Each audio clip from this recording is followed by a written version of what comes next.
Welcome to the third part of this live patch overview. If you missed the first two, I made a link to those in the description.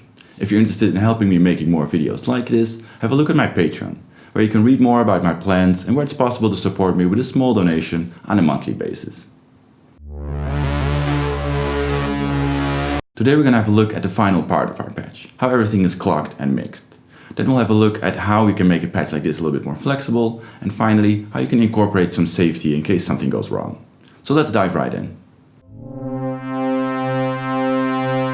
The first part is not the most exciting, but I want to give a complete overview, and it's important to have a good workflow here for live shows. First we have the clock.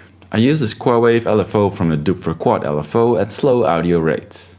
I generally run it at the speed of 32s and feed it to a Doop clock divider. Then take the divide by 2, who are now the 16 steps, to a mult, because I always need a few of these.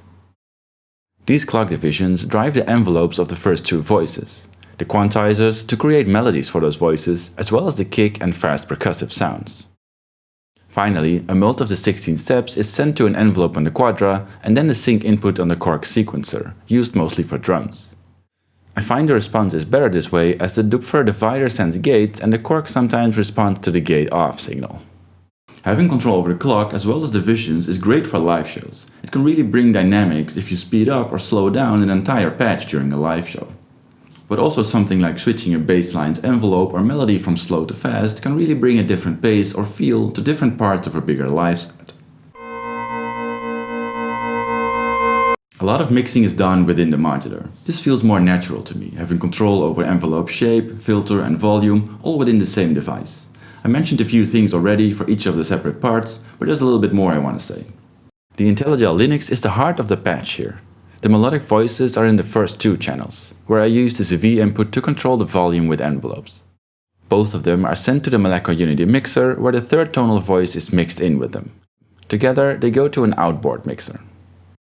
The drums from the 4MS, the samples from the second part of the 4MS, and the percussion from the Basilemus Iteatus Alta come together in channels 3, 4 and 5 of the Linux, making a little drum bus on the sum output.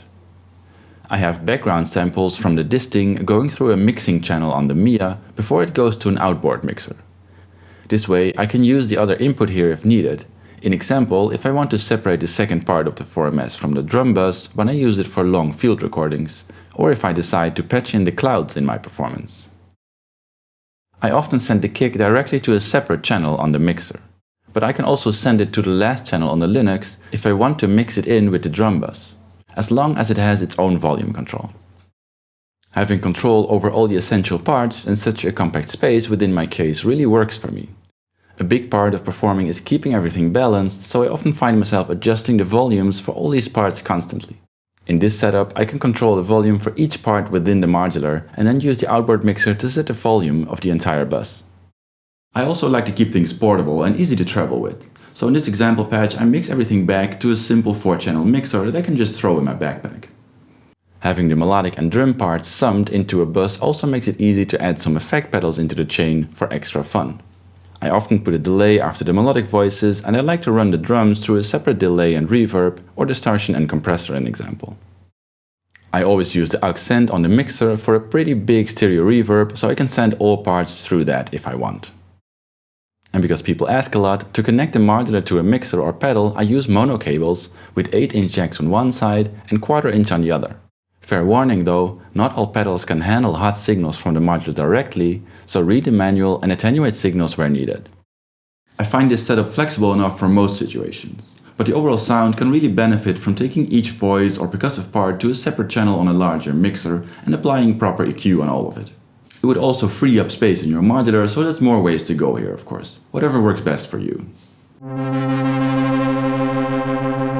My performances often have multiple tracks or parts come together in one bigger live set, and because I don't take breaks to repatch, I often work with one steady patch. But here are a few tricks that can keep it more dynamic. Have at least 1 or 2 free routable modulation sources. I often use a looping envelope from the quadra. I can control its shape, have it triggered with the clock division for tempo sync duties, and I always feed it through an attenuator so I can inject it anywhere else in the patch in a controlled amount. Another great trick is using stackable cables in your patch.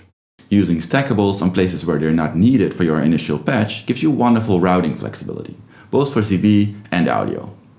In example, I like to use stackables on LFOs or envelopes. This way I can make a mult of this signal and send it somewhere that had no modulation yet, just by plugging in an extra cable. All of this is great to inject motion in places where I don't need it all the time, like linear FM on the Dixie or inputs on the wave folder or wave shape. Another tip is using flexible modules. Something like a wavetable oscillator is an easy way to create really different sounds, but using modules that you can use in different ways is also something that can really help. The disting in example, I often use as a sample player, but I can also use it as a second oscillator to add to one of the melodic voices or use it for FM. It also works great as a delay and has many other useful functions. The mutable instrument clouds is another example. I like this module to have a flexible position within my patch, so it's not hardwired. And when I use stackables on audio signals, I can just pick a voice, percussive part or sample, mult it to the clouds and add texture to it. This way I still have control over the original signal because the clouds is used as an effect send. I also didn't mention the voltage controlled slew limiter because it often ends up in different places. I can use it as a slew limiter in one of the voices, a dynamically changing envelope, a grungy sound source or root filter for drums. Finally, a trick that I like to have around is using the Korg SQ1 sequencer in a flexible way. I use it mostly as two independent 8-step sequencers. The first one is always on drums, but I often have the second sequence free. This sequence can also be injected in the patch in different places. It works great to patch to a filter or delay time and have sudden rhythmic modulation.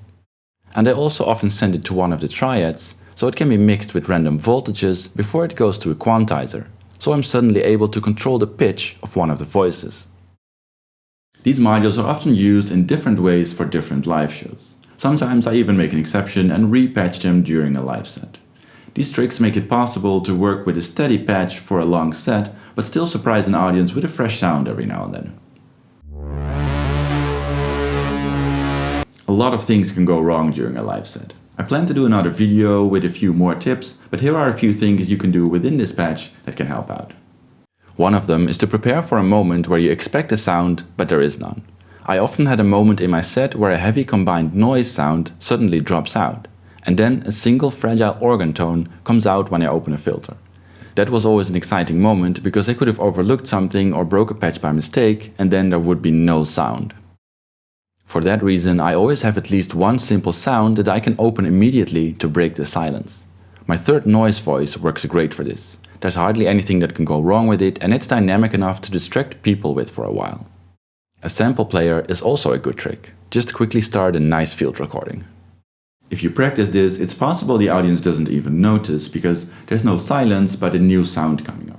That gives you time to check on your patch and fix the problem. To be honest, when I first started out, I even prepared a few minute track that would fit the live set on a sample player.